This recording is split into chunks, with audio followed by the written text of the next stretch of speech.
Madame Pauline n'est pas la femme de Benarchat, et son bouygues de la rue de Chazelle n'a rien à voir avec le château fort du défunt. Mais Charlotte n'a rien à voir avec mes fonds de bouillon. Ça n'a rien à voir. Mais ça n'a rien à voir. Ça n'a absolument rien à voir. Ça n'a rien à voir. Ça n'a rien à voir avec l'intelligence. Le communisme n'a rien à voir là-dedans. Ça n'a rien à voir avec moi. C'est pour le cinéma ou la télé? Un livre maudit, un couple divorcé, un monstre à 3 têtes et Virginie Fira. 2 films qui à première vue n'ont rien à voir, mais on va quand même essayer d'en faire des parallèles foireux. Bienvenue dans Rien à voir les films, épisode 12, avec un matériel tout neuf, tout beau. Et on espère que la qualité audio vous plaît, on espère que la qualité vidéo vous plaît, parce qu'a priori on est filmé et l'émission devrait se trouver également sur YouTube. Et donc bonjour mes 2 invités, bonjour Benjamin dans un premier temps. Salut Thomas. Est-ce que tu es content de ce nouveau matériel, de ce nouvel environnement ? Bah ça a de la gueule. Ouais. Surtout que si je l'ai pas payé, donc c'est encore mieux. Ça a de la gueule. Ça a de la gueule. Et du coup bonjour Lou, bienvenue. Et bonsoir, comment ça va? Très bien, très content d'être là. Pour commencer, on va parler un petit peu d'actu, de films qui sont sortis. On va parler de Godzilla, X Kong, le nouvel empire, qu'on est allé voir, Benjamin. Voilà. Qu'est-ce que t'en as pensé ? Bah écoute, je sais pas quoi faire de mon mercredi soir. J'étais embarqué dans ce traquenard. Ouais. Et bon, ça a pas révolutionné les cinémas, hein, mais c'était rigolo au moins. Voilà, c'était con, mais voilà, on s'est pas fait chier. C'est dur c'est dur d'en dire du bien, mais bon, on va pas trop le descendre non plus, quoi. C'est dur d'en dire du bien, mais c'est quand même un bon moment passé, quoi. C'est pas un mauvais moment non plus, Ouais, quoi. voilà, c'est ça. C'est bien parce que c'est pas mauvais, quoi. Voilà, d'accord, c'est ça. Alors au niveau des points positifs, il y a quand même quelques trucs à relever. On va dire que les effets spéciaux sont relativement corrects, que les environnements sont à peu près jolis. Et au niveau des points négatifs, Oula. on peut relever le scénario Oui. qui casse pas 3 pattes à un King Kong. Non. Je veux dire, Kong qui a une carie, qui doit revenir à la surface pour se faire changer la dent. Non, mais en fait, t'as une scène avec un type qui accroche un grand fil à la dent cassée de King Kong et qui l'arrache comme ça avec un... Et il attache une porte et il clac comme moi quand j'étais petit. Ouais, mais c'est avec un hélicoptère qui fait ça. Non, putain, c'est pas vrai. Ah, la vache. Ça. Et il y a Godzilla qui met un German suplex à King Kong. Ouais, et après... Sur les pyramides de Gizeh. Ils ont complètement pété un plomb, je pense. Ouais, et après il va péter une sieste dans le Colisée à Rome. Oh là. tu vois. Ouais. Ouais. Il dort dedans d'ailleurs. Ouais, C'est trop comme un chat. Et ensemble on avait vu le précédent. Versus Ouais, Kong, Godzilla alors, versus Kong. J'avais vu. D'un coin de l'œil, hein. Ouais, voilà, c'est Voilà. ça. Entre 2 bières, mais Voilà, c'est ça. J'ai absolument rien suivi à l'histoire, je n'ai aucun souvenir dessus. Mais, la bagarre, quoi. La bagarre. Bon, de toute façon, film de kaiju, c'est un peu. Oui. Voilà. Alors il y avait quand même une qualité qu'il y avait dans Godzilla vs Kong, qu'il n'y a plus dans ce Godzilla fait des bisous à King Kong, Oui. c'est que c'était directement en VOD. Voilà, Oui. t'avais pas payé ta place de cinéma pour voir ça. C'est vrai. Donc c'était déjà une qualité. Non, après, au niveau du scénario qui reste débile, ils nous ont fait un peu une Alien Covenant. C'est-à-dire on envoie des gros débiles pour faire une mission hyper importante. Voilà, avec... on va pas critiquer les gens qui font des podcasts, mais quand même un type qui juste il fait des podcasts dans sa vie, un peu complotiste, et qui est envoyé là-bas. Et puis au niveau de la réalisation... C'est le strict minimum, quoi. Bah disons qu'on a l'impression qu'ils font 2 mètres, quoi, les monstres. Ah ouais, Oui. d'accord. Ouais. Non mais... C'est Oui, toujours je n'ai pas vu le film, hein, bien sûr. C'est toujours filmé à hauteur de monstre, en fait, parce que quand il n'y a pas d'humain autour. Ouais. Et du coup, quand ils se battent dans la pampa, bon ben... Voilà, c'est compliqué, quoi. En fait... Et c'est que quand c'est dans une ville, à la limite, parce que bah, tu vois qu'ils tapent des immeubles. Et Ouais. quand c'est vraiment dans la nature pleine, bon bah c'est pas... Ouais, c'est ça. C'est-à-dire que quand t'as 2 singes qui se battent, on te dit qu'ils font 50 mètres de haut, mais t'as... 100 mètres ils font de haut. 100 mètres de haut, ouais, mais t'as juste l'impression de voir la planète des singes, en fait. Oui, d'accord. C'est juste 2 singes Ouais, qui se c'est ça. tapent dessus. Parce que du coup, quand ils se battent dans des cavernes, en fait, les garènes, elles doivent faire des kilomètres... Oui, voilà, c'est ça. tu vois, c'est le truc de fou, quoi. Donc bon, voilà. C'est pas le meilleur film de l'année non plus. C'est Mais fait bon. par qui, ça? C'est qui, Adam Wingard, donc c'est celui qui a fait le film d'avant. C'est celui qui a fait Death Note, le film sur Netflix. Je n'ai pas vu toujours, mais il paraît qu'il est pas terrible. Non. Ouais, il paraît que c'est Il pas y a juste William Dafoe qui est bien en Ryu. Oh putain, il y a William Dafoe. Il y a William Oui, Dafoe. oui. Ah oui, c'est lui qui Et il fait la voix de Ryu. le ouais. monstre. Et bon, du coup, il le fait très bien parce que c'est William Dafoe. Ouais. Voilà. Mais globalement, ouais, non, c'était pas incroyable. Mais bon, comme je l'avais dit dans un précédent podcast, au mois d'avril, il y a plein de films qui sortent. Et a priori, meilleur que celui-là. Eh ben, on espère. Est-ce que Lou, tu voulais nous parler d'un film, une petite découverte de la semaine Petite découverte de la semaine. Qu'est-ce que j'ai vu J'ai regardé la série Invincible. Incroyable, c'est trop bien. Moi, j'avais juste lu les comics quand j'avais, je sais plus quand c'est sorti ça en vrai. Ah, les années 2000, hein, c'est vieux. Et je crois que j'ai découvert ça, je devais avoir 12-13 ans, donc ouais, 2013, 2014, un truc comme ça. Et j'adore les comics, c'est trop bien. L'animé, grave cool. Il y a des moments où c'est quand même vachement plus trash que le comics. Ça part vachement plus en couille. Je suis malade, je tiens à dire. Je vais renifler très souvent dans ce podcast. Mais Invincible, ouais, cool. J'ai préféré la saison 1 que la saison 2, bien sûr. Notamment le final que j'ai trouvé un peu... mais voilà. Et sinon, ouais, ça c'était très cool. Ok, et c'est donc disponible sur Prime Video, c'est ça ? C'est ça, ouais, tout à fait. Où ils ont rajouté les pubs à partir d'aujourd'hui, là. Le jour où on enregistre. Voilà, à partir de maintenant. C'est-à-dire que toutes les heures de vidéo, enfin de films ou de séries, tu auras à peu près 3 minutes de pub. Oh putain. Sachant que c'est pas comme Netflix où ils te font une offre au rabais avec des pubs. Où l'offre standard reste la même. Non, là c'est l'offre standard où il y a les pubs. Et si maintenant tu ne veux pas de pub sur Amazon, tu payes 2€ supplémentaires.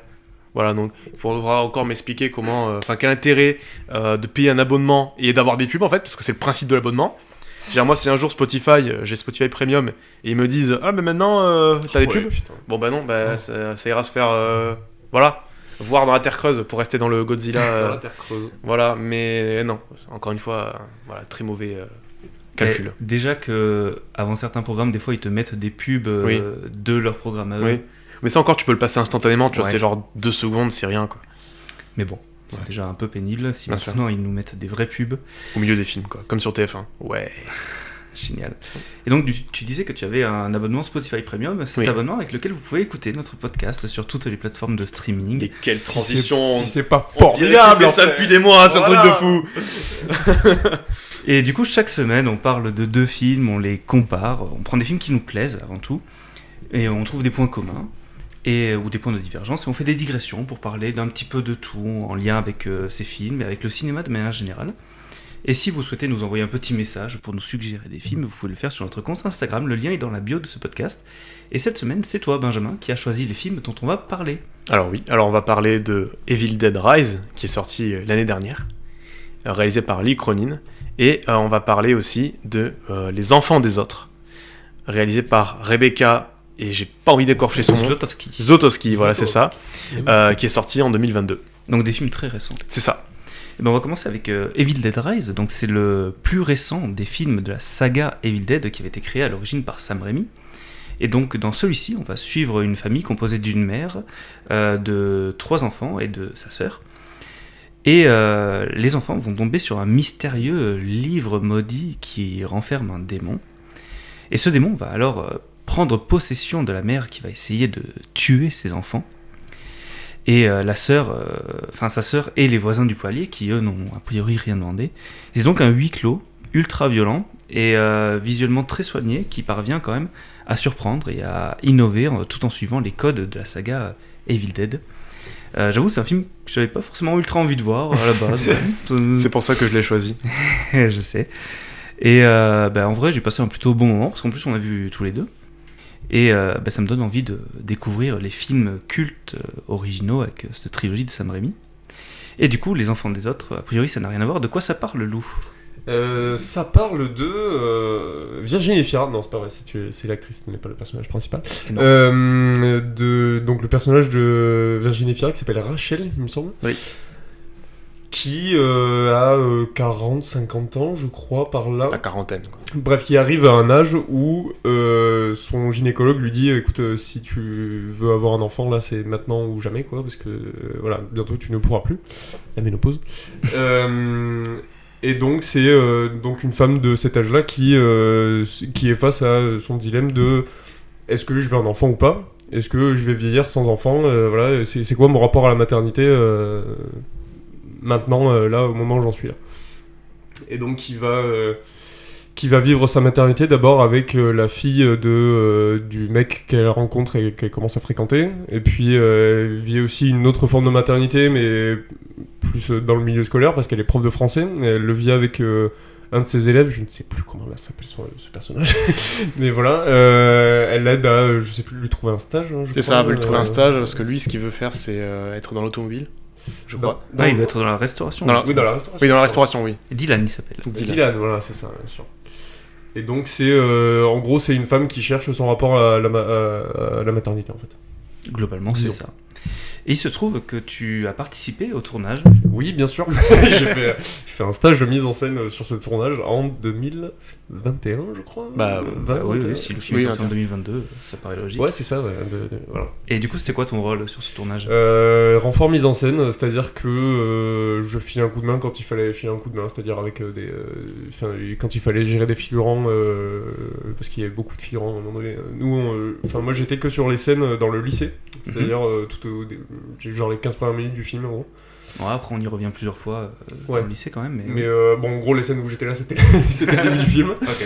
Et t'avais, par exemple, t'as tout un plan séquence avec la caméra qui monte de classe en classe comme ça, mais de l'extérieur, donc t'as la caméra qui est derrière la fenêtre et qui passe de classe en classe et tout, et tu vois toutes les classes s'agiter. Donc on était un stagiaire de renfort mise en scène par classe, et quand on voyait la cam passer, on était là, ok, go, faites comme si vous étiez une classe normale. et voilà, essentiellement c'était ça, mon taf. C'est déjà pas mal. C'est bien sûr. Ce plan avec cette caméra, c'est pendant le générique. Ouais, ça je crois que c'est au tout début, ouais. C'est le plan qui ouvre le film. Alors le plan qui ouvre le film, c'est un plan sur la Tour Eiffel de nuit. Ah ouais. Mais c'est juste après. Je me souviens absolument plus de ce film. Non, je l'ai vu à sa sortie en 2022, quoi. Au cinéma. Au cinéma, ouais. Je suis resté jusqu'à la fin pour voir s'il y avait bien mon nom générique. Il y était, j'étais content. On a gueulé dans le cinéma. Oh, champion. Du coup, moi je l'ai découvert hier. J'avoue, je suis pas resté au bout du générique pour voir si t'avais. Je comprends bien. Mais en tout cas, c'est cool. Et donc, au niveau des points communs et des différences entre ces films, tu nous as parlé de maternité, déjà. Ouais, tout à fait. Dans le film Les enfants des autres. Et donc, c'est un thème qu'on retrouve aussi un petit peu dans Evil Dead Rise, puisque la tante, donc la sœur de la mère, Bess, va se retrouver en charge des enfants, qui sont bloqués dans l'appartement. Donc, on l'a dit, c'est un huis clos. Ils sont enfermés avec la mère qui est dehors pendant une bonne partie du film. Et en fait, elle sait pas vraiment comment trop s'occuper des enfants, et en même temps, elle essaie de gérer cette menace qui est à l'extérieur. Et Virginie Fira, c'est un peu pareil. C'est-à-dire qu'au début, avec donc la fille de Ali, donc Layla, elle va un petit peu tâtonner, chercher ses marques, et ça va prendre un peu de temps. C'est-à-dire qu'au début, c'est compliqué. C'est un peu compliqué pour elle. C'est-à-dire que Layla, elle comprend pas vraiment pourquoi est-ce que Virginie, comment elle s'appelle Virginie Fira dans ce Rachel. Pourquoi est-ce que Rachel est tout le temps Rachel. Pourquoi est-ce que Rachel est tout le temps dans cet appartement? Son père essaie de lui expliquer parce qu'elle est très jeune, elle a 5 ans. Et du coup, dans ces deux films, ça prend du temps de se faire accepter par les enfants. Qu'est-ce que t'en penses, Benjamin? Qu'est-ce que t'as ajouté à ça? Alors, dans Evil Dead, il y a légèrement plus d'urgence. Oui. c'est plus qu'une question de confort. Mais déjà, c'est pas du tout la même temporalité, quoi. Enfin, Evil Dead Rise, c'est une nuit, je crois. C'est ça se passe sur une nuit. Si on accepte la scène au début, justement, qui se passe donc le jour d'après. Que j'avais complètement oublié, d'ailleurs. Voilà, en même temps, c'est que 5 minutes. Si je peux parler 5 minutes de cette scène d'intro qui, en soi, n'a pas vraiment d'intérêt, narrativement, je la trouve très très classe, parce que déjà, il y a le fameux plan de l'esprit qu'il y a dans tous les Evil Dead où la caméra elle vole, entre guillemets, à travers les bois. Et sauf que maintenant, avec les stratégies, avec les technologies d'aujourd'hui, on peut le faire en drone. Alors qu'à l'époque, donc pour le premier Evil Dead, Sam Raimi, en fait, il y avait le caméraman qui était couché sur une planche de bois, qui était porté par 4 mecs à travers la pampa. Voilà, donc c'était vraiment route de fou. Ouais. En même temps, Evil Dead, le premier, il a été fait pour $50,000, quelque chose comme ça. Ouais, donc oui, non, vraiment, c'est super cheap. GG well played. Et là, effectivement, ils l'ont fait en drone, mais d'autant plus où en fait, la caméra, ce n'est pas un esprit, c'est un drone. Ouais. Voilà, c'est donc petit, on va dire, renversement des clichés de la saga, bon, qui est plutôt drôle, hein, petite vanne. Et deuxième élément que je trouve très très cool dans cette intro, c'est l'apparition du titre du film. Oui. Donc la fille qui est possédée, je me souviens plus de son nom, ressort de l'eau comme ça en lévitation avec la musique assourdissante et le titre qui apparaît de derrière les montagnes. Elle rise. Elle rise, oui, exactement. Voilà. Et c'était, parce que vous l'avez pas vu au cinéma, c'était fort. Je crois que j'ai rarement eu un son aussi fort dans un cinéma que pour l'apparition de ce titre. Ouais, en fait, alors, cette caméra qui bouge, on la retrouve du coup à plusieurs fois quand c'est vraiment le tour du monstre de prendre possession. Et c'est un truc qu'on retrouve dans tous les Evil Dead. C'est ça. Et il y a plusieurs tropes, plusieurs styles enfin plusieurs scènes qu'on retrouve dans tous ces Evil Dead. Est-ce que tu veux nous en parler un petit peu plus ? Alors déjà, pour faire un petit récapitulatif, Evil Dead, il y a les 3 films réalisés par Sam Raimi. Donc Evil Dead 1, 2 et 3 qui est L'Armée des Ténèbres. Ensuite il y a eu le reboot d'Evil Dead qui est sorti en 2013 avec des nouveaux personnages qui a été fait par Fede Alvarez qui fait le prochain film Alien. Et du coup entre le Evil Dead de 2013 et Evil Dead Rise, il y a eu la série Ash versus Evil Dead qui en fait prend la suite des 3 ou des 2 premiers films. En fait c'est un peu compliqué parce qu'il y a une histoire de droit par rapport aux suites des Evil Dead. Voilà, encore. Et la série, franchement, très très cool. J'étais trop content de savoir qu'elle était sur Netflix. Et ça fait partie de ces séries où ils te font un espèce de cliffhanger en fin de saison et la série est annulée après. À la base, elle a été diffusée sur, je crois, Sci-Fi aux États-Unis. Donc c'est pas forcément la chaîne du câble la plus populaire. Surtout qu'en plus, la saison 4 de Ash versus Evil Dead, ça aurait été un mélange entre Evil Dead et Mad Max. Quoi ? Enfin, pas un crossover. Non, pas un crossover, juste dans le style, ouais, okay, voilà. Okay. Et on l'aura jamais. C'est dommage. Mais oui, voilà. Donc, en gros, la saga, c'est ça. Mais parmi on va dire les trucs qui reviennent souvent, donc il y a la caméra de l'esprit dont j'ai parlé tout à l'heure. Il y a certaines armes iconiques comme la tronçonneuse qui revient dans tous les films. Le fusil à pompe aussi, qui est, voilà, c'est facile à trouver aux States. Exactement. Et ensuite, il y a les répliques. Comme c'est souvent les répliques des Deadites, donc ce qui sont pas nommés dans ce film-là. Même dans tous les autres films, c'est les Deadites en anglais, donc, ou les revenants. Enfin, ils ont pas vraiment de nom très très officiel en VF. Comme je vais avaler ton âme, join us, enfin voilà, ce genre de choses. Et certains plans, comme les gros plans sur les yeux, mais bon, ça c'est plus l'héritage de Sam Raimi, plus qu'autre chose. Et j'étais très content parce que, bah, évidemment, Evil Dead Rise, il y a plein de références plus ou moins subtiles, mais c'est jamais gratuit, c'est jamais de la nostalgie, tiens dans ta gueule, quoi. Par exemple, il y a une scène où les enfants ramènent une pizza, et sur la pizza, en fait, la marque de la pizza, c'est Henrietta's Pizza. Et Henrietta, c'est un des revenants dans Evil Dead 2, qui est une vieille femme. Il y a un plan dessus où, en fait, si tu lis, tu dis, et si t'as vu le film, tu fais « Ah, c'est ça !» Mais j'avoue, moi, j'avais pas ce genre de ref. Voilà. Ceux de Sam Raimi, je les ai pas vus. J'ai vu que celui de 2013. Ouais. Qui était, bon... c'est gore. C'était pénible. Enfin, surtout quand tu découvres la saga comme ça, t'es en mode, mais c'est ça, Evil Dead ? Je ne pensais pas. Parce que là, on dirait juste un random film d'horreur des années 2010, avec tous les clichés qu'on peut y foutre, tu vois. J'étais en mode, mais où est Ash, tu vois ? Où est le... Enfin, bref. Il est où le groovy ? Voilà, c'est ça, j'étais un peu décontenancé, quoi. Donc les deux seuls Evil Dead que j'ai vus, c'est les 2 derniers. C'est pas du tout les classiques, entre guillemets, quoi. Non. Donc s'il y a des refs, je ne les ai pas. Non, c'est ça. Mais ouais, bah après c'est un classique des films d'horreur de faire revivre les sagas, de les faire revenir tout le temps. C'est à peu près les seuls styles de films où ça marche vraiment de faire revenir des sagas, parce que c'est globalement, il n'y a pas forcément un méchant principal, c'est un concept souvent, les séries d'horreur. Ce qui fait que ça marche moins, par exemple, apparemment avec les suites d'Halloween où il fallait faire revenir le personnage. Voilà, si c'est un concept d'un démon, d'un truc, à chaque fois on a une nouvelle situation, il va posséder quelqu'un, et voilà. Tout ce qui change avec Evil Dead par rapport à des sagas comme je sais pas, les Griffes de la Nuit ou Massacre à la tronçonneuse, c'est qu'en fait le personnage qui revient, c'est le héros principal, c'est Ash. C'est pas les tueurs, parce qu'effectivement les démons reviennent, mais ils sont jamais vraiment incarnés, ça, justement parce qu'ils possèdent des gens, ou alors ils sont dans des manifestations, mais c'est souvent juste figuré dans le livre des morts, voilà, que l'on voit dans tous les films, qui dans celui-là est très très classe, je trouve, parce qu'il est censé être fait en peau humaine et les dessins ancrés avec du sang, et là on le ressent vraiment bien, quoi. Je veux dire, les pages, elles ont une espèce de patine et tout, c'est vraiment pas mal. Okay. Même l'espèce de dent là qui fait le serre-livre, je sais pas comment ça s'appelle, mais c'est plutôt pas mal comme idée. Ça me fait penser au livre dans Harry Potter là qui est sous le. Ouais, tout à fait, qui fait. Ouais, c'est ça. Et c'est pas le même livre qu'on retrouve dans les autres films ? Alors non, parce que dans Evil Dead 3, justement, où Ash est renvoyé au Moyen-Âge, oui, c'est pas le contexte, mais voilà, il est renvoyé au Moyen-Âge, et en gros, pour repartir dans son époque, il faut qu'il fasse une formule magique avec le livre des morts, sauf qu'en fait, il se rend compte qu'il y en a 3. Et techniquement, dans la saga Evil Dead, il y a 3 livres, c'est-à-dire qu'il y a le livre de la saga principale, le livre du film de 2013, et le livre du coup dans Evil Dead Rise. Alors ça veut pas dire que c'est dans le même univers ou que c'est 3 livres vraiment différents, mais en fait ça colle bien à ce qui a été établi avant. Mais ça n'a jamais été, voilà, c'est juste des théories marrantes, juste pour dire ah tiens ça se colle bien, voilà.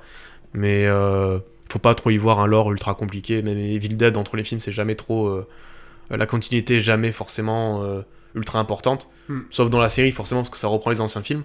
Mais Evil Dead 2, le premier quart d'heure ou les 20 premières minutes en fait, c'est un remake de Evil Dead 1, un peu différent, en accéléré, parce qu'en fait Sam Raimi n'avait pas le droit légalement de dire ah c'est la suite d'Evil Dead 1.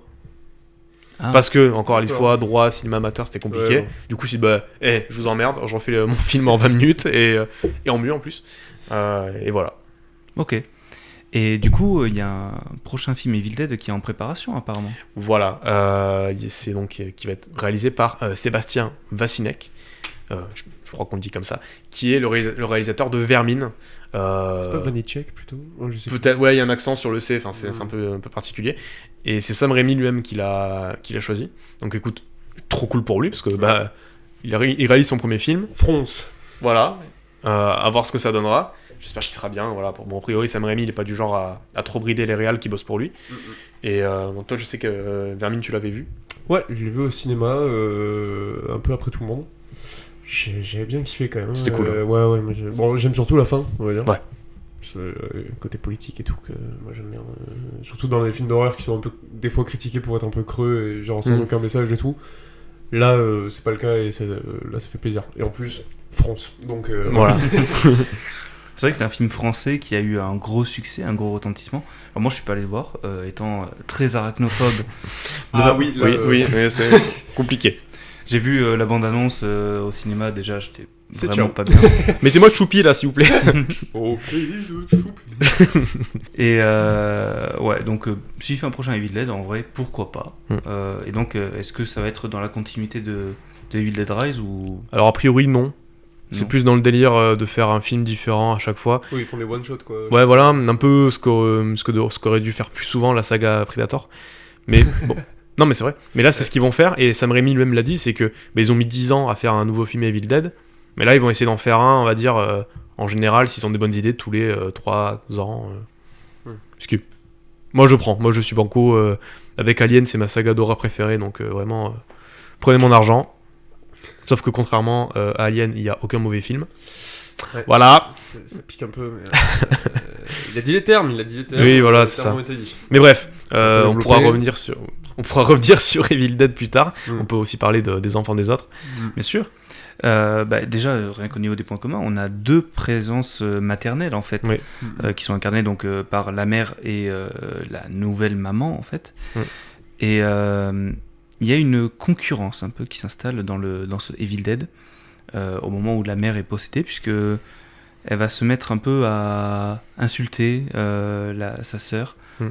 Des moments où elle reprend un peu conscience, on a l'impression, mais conscience tout en étant méchante, c'est un peu particulier, alors que dans Les Enfants des Autres, il y a donc la vraie maman de Leila face à Virginie Fira, face à Rachel. Il y a des échanges de SMS qui se font notamment, où on a l'impression que elle s'aime pas trop non plus. Enfin, c'est un peu compliqué comme relation, forcément. Ce qui est normal, on va dire, de prime abord. Oui. Non mais a priori. Sans que ça se passe mal, c'est forcément toujours moins un peu gênant, on va dire. Situation un peu tendue. Enfin, un peu tendue. Ça peut être tendu. Oui, les personnages, ils ont rapport à la maternité, mais surtout à elles, comment elles gèrent leur corps. C'est-à-dire que le personnage de Rachel, donc Virginie Fira, elle essaie d'avoir un enfant, mais elle n'y arrive pas forcément. Et t'as les personnages, donc sa sœur, qui, elle, en a un sans forcément le vouloir. Alors que dans Evil Dead, Bess, en fait, dès le début du film, la première scène où on la voit, elle est, je sais pas, entre deux concerts, là. Elle fait un test, et effectivement, elle se retrouve enceinte. Alors, elle ose pas le dire à sa sœur, et au moment où elle va lui dire, en fait, c'est là où tout démarre. Donc, il y a le séisme qui fait trembler l'immeuble. Et on n'a pas trop expliqué, mais en fait les personnages ne peuvent pas quitter l'immeuble parce que c'est un immeuble qui est quasiment en ruine. En fait, tous les quelques habitants qui restent se préparent à déménager. Et en fait, au cours du séisme, les escaliers s'effondrent. et l'ascenseur se détériore, on va dire, quand la mère se fait posséder à l'intérieur, en fait. Donc c'est une scène où elle se fait, j'allais dire se faire tirer dans tous les sens, mais elle se fait malmener dans tous les sens par la force démoniaque. D'ailleurs, elle se fait plier le bras dans un angle que tu n'aimes pas voir. Non. Mais voilà, ce qui fait que les personnages sont bloqués en fait au dernier étage. Mais d'ailleurs, j'y pense, le fait que Beth soit enceinte, c'est complètement abandonné comme plotline dans le Evil. Alors pas vraiment. Ça mène pas, ça mène nulle part en fait. Bah, alors ça mène pas forcément à grand chose, mais en fait plusieurs fois l'esprit, donc enfin sa sœur Ellie, la tourne sur ça, parce qu'à un moment elle est sur elle et elle dit je vais aspirer ton âme, et en fait elle commence à passer sa tête sur son corps, et elle fait il y en a deux. Ouais, voilà, c'est ça. Et à un moment elle l'insulte aussi, elle lui dit au lieu d'ouvrir tes jambes pour n'importe qui avec d'autres noms d'oiseaux que je ne répéterai pas ici, mais voilà, donc ça vient plusieurs fois en fait pour on va dire la shamer sur ses choix de vie, voilà. Mais ça revient sur ça, mais en soi c'est surtout le fait que on sait pas si elle va le garder ou pas, enfin, c'est trop tôt pour le savoir, elle est paumée. Mais de toute façon, je pense que c'est juste un moyen de la caractériser comme mère protectrice, quoi. Enfin, ça fait très... déjà, je protège les enfants de ma sœur, et en plus, je protège le bébé que j'ai dans mon ventre maintenant, quoi, tu vois. Voilà. Ouais. C'était juste pour appuyer sur, en vrai, mais... Ça. Surtout que la seule des gamins qui survit, c'est la plus petite. Oui, c'est vrai. Voilà. Et j'ai cru, un moment, qu'ils allaient faire jusqu'à tuer la plus petite. Mais non, finalement non. Parce que trop hardcore. Parce que les deux autres ados, quand même, ils meurent sales. Je me souviens plus tout à fait comment ils crèvent les deux. Mais alors, la première, elle se fait posséder à cause de l'aiguille à tatouage là. Ouais. Donc la plaie qui s'infecte, et en fait elle se fait brûler. Ah oui, c'est vrai. Elle se fait brûler. Ah oui, c'était pas beau ça. Voilà, et l'autre adolescent, lui, il se fait poignarder plusieurs fois. Ouais. Il se fait poignarder plusieurs fois et il meurt de saignement. En fait, ce démon, il est contagieux, en fait, c'est ça. En fait, c'est jamais vraiment expliqué, mais en fait, c'est contagieux, on va dire. Souvent, c'est quand tu te fais blesser d'une manière un peu crade, souvent, on va dire, par les fluides, quelque part. Oui, tu te fais posséder, mais des fois, dans les films, en fait, il y a rien qui fait que tu n'es possédé, en fait. C'est juste d'un coup, t'as un personnage qui va se retourner et je suis méchant. Donc, voilà, c'est jamais très clair. Mais oui, le plus souvent, c'est à cause d'une blessure ou quoi, enfin. Ou alors, c'est vraiment l'esprit qui vient dans la personne en premier, dans ce cas-là. Ok. Même des fois, les personnages, des fois, ils arrivent à s'en défaire. Par exemple, Ash, dans Evil Dead 2, il se fait posséder. Donc la première fois, il se fait posséder et en fait, il arrive à redevenir lui-même parce que le jour se lève. Donc déjà, bon, ok, le jour se lève. Et la deuxième fois, vers la fin du film, où le démon reprend le contrôle sur lui, en fait, c'est en regardant le bijou qu'il avait offert à sa petite amie, qui est morte, où il se dit non, je suis Ash, j'ai un menton saillant et une main en moins, et il redevient... le héros qu'on aime indéfiniment pour le coup, donc chelou, mais bon. Ok, parce que là, dans ce film, pour se faire déposséder, il y a pas de... c'est soit se faire détruire complètement, et encore, même une fois le monstre final vaincu, il arrive encore à recontrôler quelqu'un. Ouais. C'est ce que dit le prêtre dans les enregistrements sur vinyle. Il dit il y a aucun moyen de l'arrêter, même si bon, dans les films souvent ils y arrivent, mais... Mais là, non. Voilà. D'ailleurs, il y a un petit caméo de Bruce Campbell dans les enregistrements, donc l'acteur qui jouait Ash, où justement t'as donc dans l'enregistrement le prêtre qui dit je vous présente devant une assemblée, je vous présente le livre des morts, et t'as une voix qui dit ce livre doit être ramené, enfin enterré, c'est le livre des morts pour une raison, et là c'est Bruce Campbell qui le dit, voilà. Et c'est beau. Bruce Campbell, pour la semi-blague, on va dire, avait dit que en fait c'était Ash qui avait voyagé dans les années 20 et c'est bien Ash qu'on attendait, pas juste Bruce Campbell. Je me suis dit bon, c'est pas la peine. C'est pas la peine. Ça serait rigolo à penser, mais voilà. Tout à l'heure, je crois que c'est toi, Lou, qui a dit que les enfants étaient très caractérisés, enfin que la sœur en tout cas était très caractérisée. Tous les enfants, enfin tous les personnages sont très caractérisés en fait. Ils ont tous un petit peu leur truc à eux et qui va servir à un moment donné dans le film. Forcément, donc il y en a un, il est un peu DJ, donc forcément c'est lui qui va lire le vinyle. La fille, la petite fille, c'est juste, elle est un peu maline, un peu débrouillarde. Je crois qu'elle décapite ses poupées, si je me souviens. Oui, pour mettre la tête au bout d'un bâton. Ouais, pour planter son frère. Petit foreshadowing, petit... Oui. Voilà. Il y a pas mal de foreshadowing. Staff, j'aime bien le jeu de mots Staffany, genre bâton. Et oui. Staff. Tu le sais. Pour ceux qui parlent pas anglais, mais... Et alors j'ai trouvé, donc si on peut comparer donc la gamine dans Evil Dead et celle dans Les Enfants des Autres, Layla, elles ont à peu près le même âge, Oui, 5-6 ans. Ouais. Il y en a quand même une, j'ai trouvé, donc Layla, qui est beaucoup plus crédible, on va dire, mieux écrite que dans Evil Dead, parce qu'elle a des répliques qui sonnent comme une fille de 5 ans, plus que l'autre qui sort Tu es ma nouvelle maman maintenant, après 20 minutes de film. Je l'ai trouvé beaucoup trop mature, on va dire, dans Evil Dead. Ouais. Et c'est un truc qui m'a un peu dérangé, mais bon, c'est pas... Elle reste mignonne, attachante, enfin, c'est pas... Voilà. T'as pas envie de la voir mourir. Ce qui peut arriver avec certains gamins dans les films d'horreur, où tu te dis, non mais... Va-t'en, vite. tu m'insupportes. Et donc, dans ces deux films, on retrouve un truc aussi avec les enfants, c'est du vomi. C'est vomi, bien sûr. On aime. c'est des enfants qui vomissent, et quand les enfants vomissent, c'est généralement signe de danger. Alors, évidemment, dans Evil Dead, c'est signe de danger parce qu'il y a peut-être un démon qui va les attaquer et tous les buter.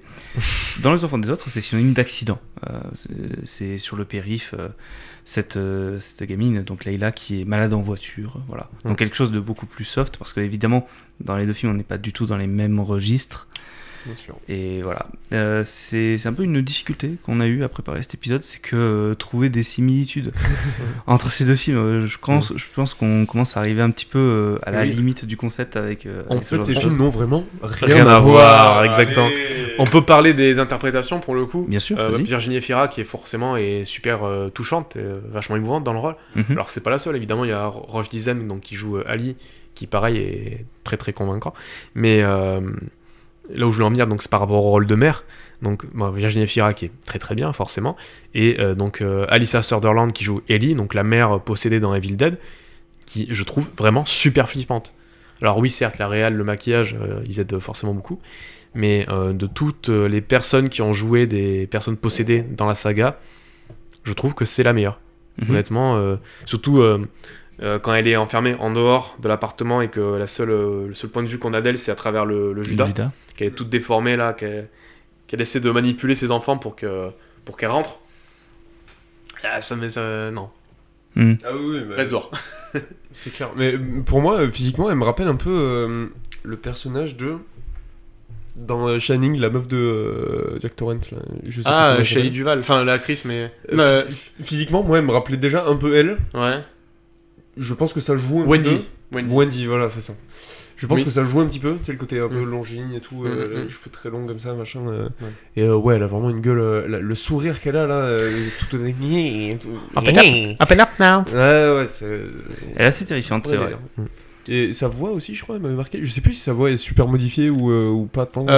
Ça dépend des scènes en fait. Il y a des Ah moments où ouais. elle parle avec sa voix normale, et c'est surtout quand genre elle se vénère vraiment, ou que Ouais. vraiment l'esprit est très très présent, où il s'est distordu, tout ça. D'accord. Mais ça a toujours été dans les films Evil Dead en fait. Mais, Tu laisses la part aux acteurs pour faire un peu leur jeu, voir leur surjeu, Mm, et ensuite tu mets la voix du démon vraiment distordue, ouais. qui est plutôt badante. Déjà, graphiquement, c'est un bon méchant, quoi. Enfin, genre, visuellement, putain, mais vraiment pas bien, quoi. Puis même le fait qu'elle soit tatoueuse, Mm. en fait elle a plein de motifs, et notamment des motifs de lianes, enfin de plantes autour de ses bras et de ses jambes. Et ça aussi c'est une référence au premier film Evil Dead et au remake de 2013. Même dans Evil Dead 2 il y a ça, enfin dans presque tous les films, où en fait il y a souvent des personnages qui essaient de s'enfuir dans la forêt, et en fait la forêt prend vie et attache les personnages, notamment dans Evil Dead 2, Ça, c'est où t'as les branches qui entourent le personnage de, je crois que ça s'appelle Bobby Joe. Voilà. Et en fait, elle se fait tirer, que jusqu'à un arbre, et voilà. Donc, D'accord. c'est un truc récurrent, et là, ils l'ont du coup pas mis parce que ça se passe dans un immeuble, Mm. mais ils l'ont fait, on va dire, plus ou moins avec les cordes de l'ascenseur, avec les câbles de l'ascenseur, et les tatouages qu'a Ellie sur elle. Ce qui est plutôt bien trouvé, je trouve. Ouais, c'est cool. Moi, j'aime bien. Quand on parle, d'ailleurs, parce que là, on parlait de gore et tout, c'est quoi votre moment gore qui vous a vraiment marqué dans le film? J'ai pas compté toutes les fois, on a fait Ah ouais. parce que il y a le coup de la râpe à fromage. Ah ouais. Ah, celui-là, il... Pas fromage, c'est- ouais. Sur le mollet là. Je crois que c'est le ver pilé quand elle bouffe le ver là. Ouais, c'est vrai que ça c'est Le ver qui traverse les joues et tout là. Ça, j'aime vraiment pas. dans la gorge. Tout Là. ce qui est le. Ah ouais, ah putain.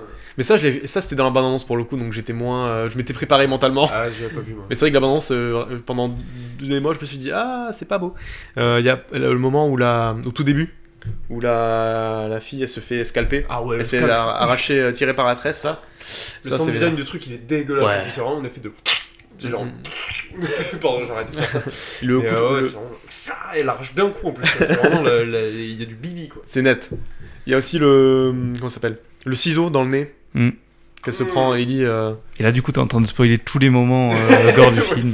Ouais, bah écoute. Et il y a aussi le moment où tout le monde meurt. Et sinon, c'est quoi votre moment douceur préféré dans Les Enfants des Autres plutôt le moment où elle fait un bisou sur le front de sa fille ou Quand elle va la chercher au karaté, c'est trop mignon. au judo? Au judo, oui, peut-être. Ouais, ça n'a rien à C'est voir. pas Ça n'a pareil, rien à voir. Benjamin. Toi, t'as pas ton troisième dame, moi je te le dis. Viens sur le tatami, je vais te montrer. Je crois que, si je me souviens bien, moi j'aimais bien tout ce qui est scène un peu intime dans le lit et tout là. C'était vachement doux, ça j'aimais bien là. Je crois qu'il y avait des scènes, je crois que c'est que de nuit où il y a des scènes dans le lit. Au tout petit matin aussi, je sais pas, en vrai je me souviens plus trop. Il y a pas mal de scènes de nuit, de scènes de nuit dans le film. Ouais.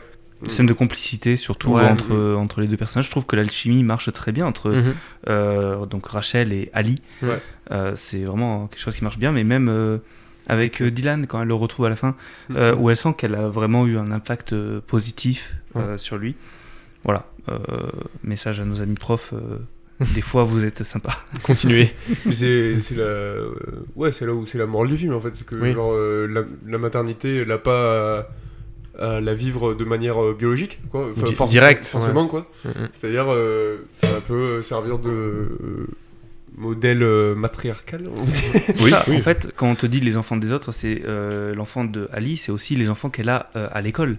Oui, clairement. Voilà, parce que c'est pas ses enfants, mais elle participe aussi à leur éducation, à leur trouver un stage de fin d'année, tout ça. Même le neveu ou la nièce, je sais plus que. Enfin, l'enfant qu'attend sa sœur, Mhm. qu'elle va forcément côtoyer, voilà.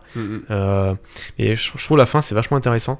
Parce que du coup, à la fin du film, spoiler, Rachel se fait quitter par Ali, Mhm. qui décide de se remettre en couple avec donc la mère de sa fille, donc avec la mère de Leila.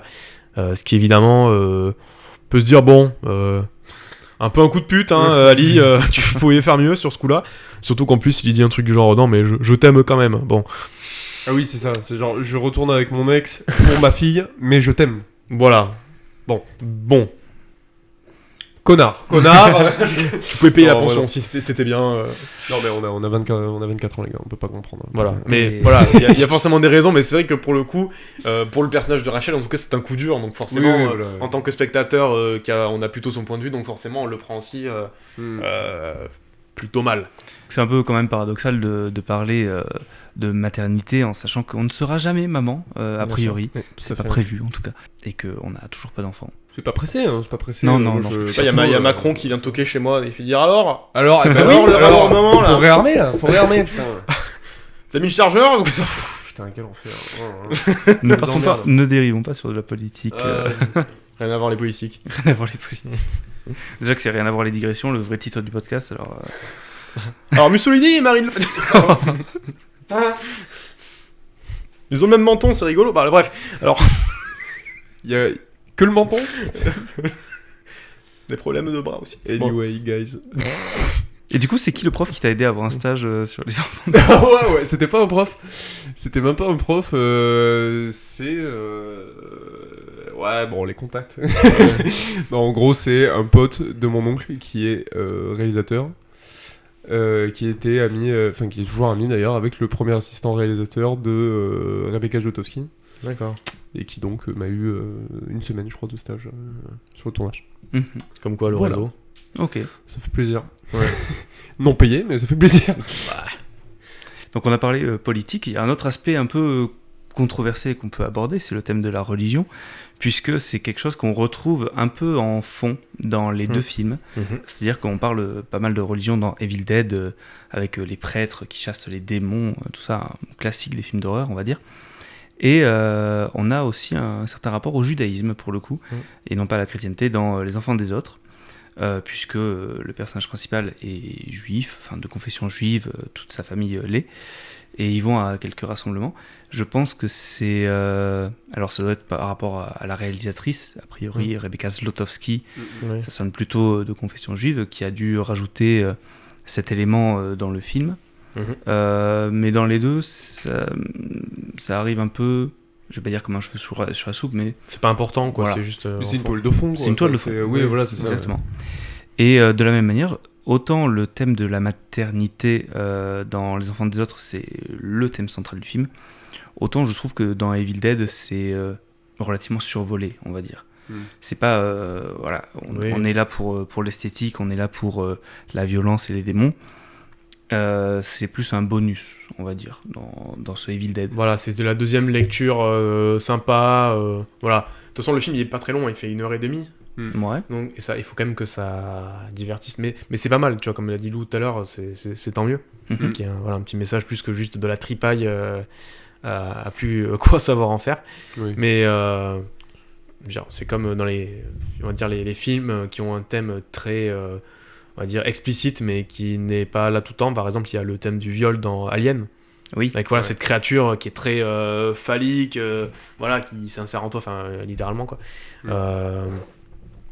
Voilà, pour le coup, c'est totalement opposé, mais c'est deux thèmes où, forcément, dans le contexte de l'horreur, voilà, c'est particulier. Je pense que ça a aidé aussi à ce que les retours presse soient aussi bons sur ce Evil Dead. Voilà. Qui à la base devait sortir sur HBO Max, et en fait les projections de presse ont tellement été, on va dire, dithyrambiques, que les mecs de Warner se sont dit on va peut-être le mettre au cinéma, ce qui était une très bonne idée, parce que déjà c'est toujours mieux de voir un film au cinéma, et en plus sauf Godzilla vs Kong ou bizarrement les mecs de Warner ont dit oui, allez-y, mettez-le en salle. Et là pour le coup en plus je crois que c'est le film le plus rentable de la saga, ou un des films les plus rentables, donc il y a moyen. Bon calcul, et je pense que on n'aurait peut-être pas eu de suite, en tout cas mise en chantier aussi rapidement, s'il n'était pas sorti au cinéma. Ça a été produit par Sam Raimi, ce Evil Dead Rise. C'est ça, il est à l'origine, en fait il est derrière la saga, donc toujours avec donc lui, Rob Tappert qui est aussi producteur depuis le premier film je crois, et maintenant Bruce Campbell forcément, parce que les trois étaient potes de lycée. Ok. Peut-être c'est vraiment Bruce Campbell, il a été acteur juste parce que Sam Raimi a dit tu veux jouer dans mon film, et là il fait ok, et c'est pour ça que dans Evil Dead 1 il fait des caméos dans Spider-Man et dans Doctor Strange. Voilà.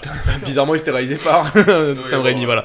Mais oui, non, c'est peut-être pour ça que Bruce Campbell ne joue pas très bien dans Evil Dead 1, mais en même temps personne ne joue vraiment très bien dans ce film, qui est pas mauvais, hein, c'est juste que ça se voit que ça a été fait par c'était amateur, des potes. Il avait, je sais pas, il avait 22 ans, une connerie comme ça, donc ouais, c'est très impressionnant pour quelqu'un qui a 22 ans, faut pas, je dis pas du tout le contraire, c'est vraiment, il y a très peu de réalisateurs qui ont fait des films aussi fauchés mais aussi bien à la fois, c'est un truc de fou. Et quand je dis fauché, c'est pas le pauvre George Lucas qui a eu 10 millions de dollars pour faire Star Wars, non, là c'était divisé par 100, quoi, tu vois, c'était un truc assez fou, quoi. Et bien en tout cas, merci à tous d'avoir écouté ce 12e épisode de Rien à voir les films. J'espère que ça vous a plu. Et pour la prochaine fois, c'est Lou qui va choisir les films qui passeront dans l'épisode. Quels sont-ils ? Donc pour la première fois, j'ai choisi le film d'abord The Crow, sorti en 1994, réalisé par Alex Proyas. Putain, il est bien joué là-dessus. Et comme deuxième film, Lady Vengeance de Park Chan-wook, bien sûr, sorti en 2005 là-dessus. Je vous embrasse, bonne chance à vous. Et bien en attendant, si ce soir vous n'avez rien à voir, vous pouvez retrouver Evil Dead Rise sur Canal+, et Les Enfants des Autres aussi sur Canal+, mais attention, c'est jusqu'à samedi. Et bien évidemment, les deux films sont disponibles en Blu-ray et en DVD. Merci de votre fidélité, on se retrouve très vite pour une prochaine émission. Ciao, bye. Salut. C'est ciao. Comprenant qu'il était inutile de chercher à me dégager de la créature, je pris son poignet, le frottais sur le verre brisé de la fenêtre jusqu'à ce que le sang jaillisse. Laisse-moi entrer. Un coca rouge avec un café allongé. Non, pas rouge, pardon. Un coca zéro plutôt. Ouais, pardon. T'es toujours comme ça ? Non, là, Par exemple, je suis juste un petit peu nerveux là. Je vais avaler ton âme tout entière. Oui, mais je sais qu'il aurait besoin... Mais non, et c'est pas lui qui aura besoin, c'est aussi nous qui avons besoin de lui. Enfin, de lui, de sa génération. On peut pas dire à 16 ans, c'est plié, c'est fini. Et qu'il n'y a plus d'espoir, c'est pas possible ça.